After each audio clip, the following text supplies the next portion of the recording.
Hallo und herzlich willkommen bei Deutsch klingt. Hallo zusammen, ich bin Sarah. Und ich bin Thomas. Wir sind Deutschlehrer und wir freuen uns sehr, dass Sie heute dabei seid. Genau, unser Ziel hier ist es ja, euch zu zeigen, wie man Deutsch ganz einfach und mit viel Spaß lernen kann. Absolut. Und bevor wir richtig loslegen, eine kleine Bitte. Wenn euch gefällt, was wir machen, abonniert doch bitte unseren Kanal und gebt uns einen Daumen nach oben. Das hilft uns wirklich sehr. Mhm. So, Thomas, was ist denn unser großes Thema für heute? Heute geht es um eine ganz zentrale Frage. Eine Frage, die man immer wieder hört. Erzähl mir was über dich. Oh ja, die kenne ich. Oder auch einfach, wie stelle ich mich vor? Die kommt wirklich ständig. Ständig.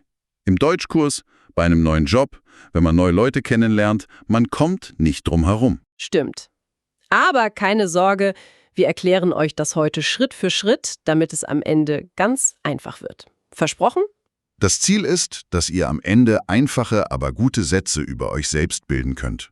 Fangen wir also mal ganz von vorne an, mit den absoluten Grundlagen. Okay, was ist denn der allererste Baustein? Der einfachste und wichtigste Punkt ist natürlich der Name. Die Frage ist ja klar, wie heißt du? Genau. Und da gibt es zwei ganz einfache Möglichkeiten zu antworten. Entweder, Ich heiße Sarah. mein Name ist Thomas. Beides ist super, beides ist richtig. So, Name erledigt. Was kommt als nächstes? Ich würde sagen, die Herkunft. Also die Frage, woher kommst du?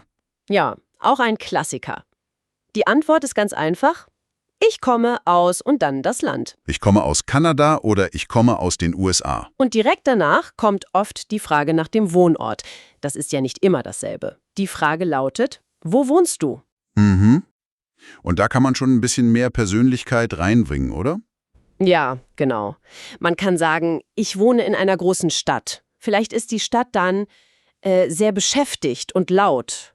Oder das Gegenteil. Ich wohne in einem kleinen Dorf. Da ist es dann eher ruhig. Man kann es sogar noch genauer machen. Ich wohne in einem Haus mit Garten. Ich wohne in einer kleinen, aber schönen Wohnung. Da merkt man schon, wie das Bild von einer Person langsam entsteht. Stimmt. So, ein letzter Punkt bei den Grundlagen wäre dann noch das Alter. Aber da muss man ein bisschen aufpassen, oder? Ja, das ist richtig. Die Frage, wie alt bist du, ist manchmal etwas privat. Aber wenn sie kommt, ist die Antwort einfach. Ich bin Jahre alt. Genau, zum Beispiel, ich bin 25 Jahre alt. Ich bin 28 Jahre alt. Also, Grundlagen haben wir. Name, Herkunft, Wohnort und Alter. Perfekt. Dann lass uns mal zum nächsten großen Block kommen. Beruf und Familie. Sehr wichtig. Die Frage, die man oft hört, ist, was machst du? Oder etwas formeller. Was bist du von Beruf? Und hier kann man auch wieder ein bisschen was von sich zeigen. Zum Beispiel, ich bin Lehrer. Ich liebe meinen Job. Genau. Oder ein anderes Beispiel. Ich bin Studentin. Ich studiere Kunst. Ich liebe es zu zeichnen und zu malen. Da erfährt man sofort so viel mehr als nur den Beruf. Man spürt die Leidenschaft dahinter. Absolut. Und neben dem Beruf ist natürlich die Familie ein großes Thema. Eine typische Frage ist, hast du Geschwister? Ja, die kommt oft. Eine mögliche Antwort wäre, ja, ich habe einen Bruder, er ist älter als ich. Ich habe eine Schwester. Sie ist jünger als ich. Man kann hier auch, wenn man möchte, noch ein bisschen mehr erzählen. Zum Beispiel, was die Eltern beruflich machen. Das gibt auch wieder ein besseres Bild. Stimmt. Zum Beispiel, meine Mutter ist Schriftstellerin und mein Vater ist Arzt. Oder meine Mutter ist Lehrerin und mein Vater ist Koch. Oh, einen Koch als Vater zu haben, das muss toll sein. Ja, oder das Essen ist bestimmt immer lecker. Definitiv. So, jetzt haben wir schon einen guten Überblick. Aber jetzt kommt der Teil, der am meisten Spaß macht, finde ich. Du meinst die persönlichen Interessen, Hobbys und Vorlieben. Genau. Hier kann man seine Persönlichkeit so richtig zeigen. Und fangen wir doch mal mit einer sehr beliebten Frage in Deutschland an. Hast du Haustiere?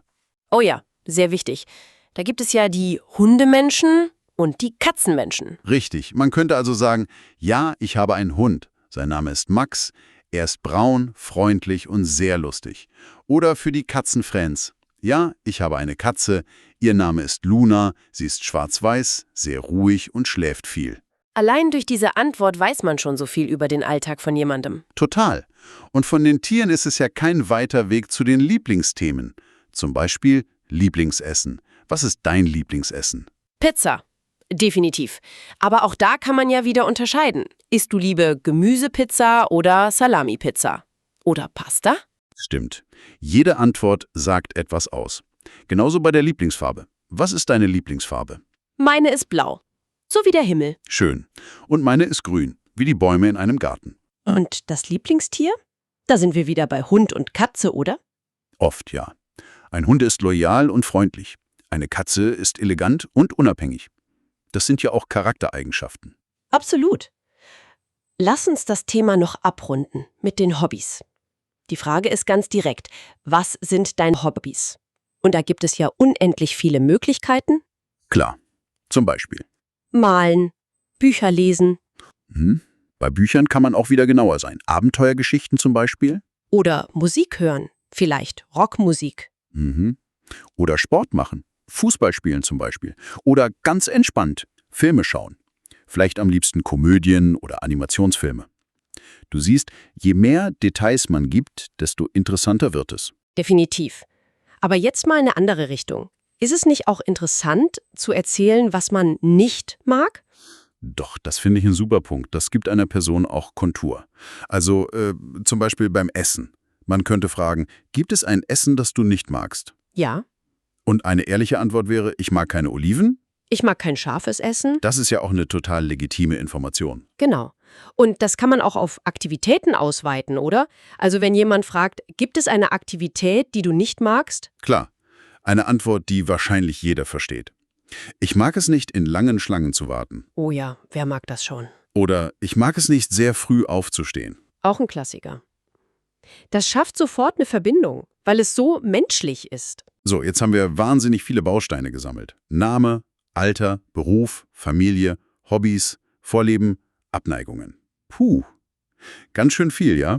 Aber jetzt kommt der wichtigste Punkt. Man muss natürlich nicht alles auf einmal sagen. Nein, auf keinen Fall.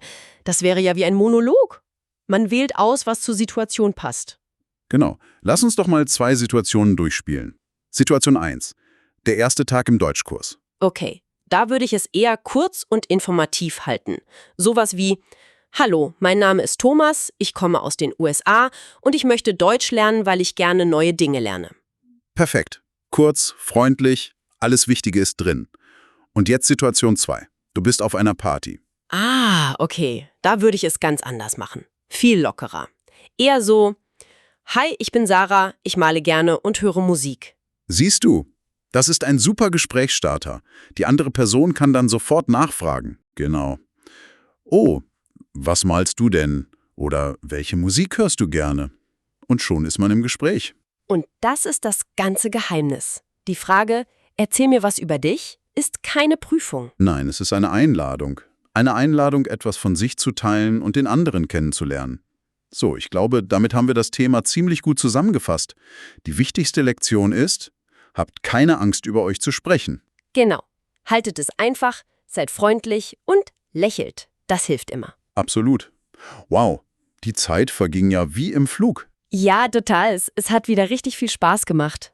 Vielen Dank an euch alle, dass ihr heute zugehört habt. Und wenn es euch gefallen hat, dann wisst ihr ja, was zu tun ist. Richtig. Abonniert unseren Kanal Deutsch klingt, gebt dem Video ein Like und teilt es mit euren Freunden, die auch Deutsch lernen. Und jetzt kommt noch eine kleine Hausaufgabe. Jetzt seid ihr dran. Übt doch mal in den Kommentaren. Oh ja, super Idee. Schreibt einfach 1 oder 2 Sätze und stellt euch vor.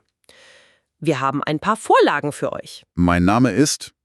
Ich komme aus. Mein Hobby ist oder auch mein Lieblingsessen ist. Sucht euch einfach was aus. Wir freuen uns wirklich sehr darauf, eure Kommentare zu lesen und euch ein bisschen kennenzulernen. Genau, seid mutig. So ist es. Also bleibt gesund und übt fleißig weiter. Bis zum nächsten Mal. Tschüss zusammen.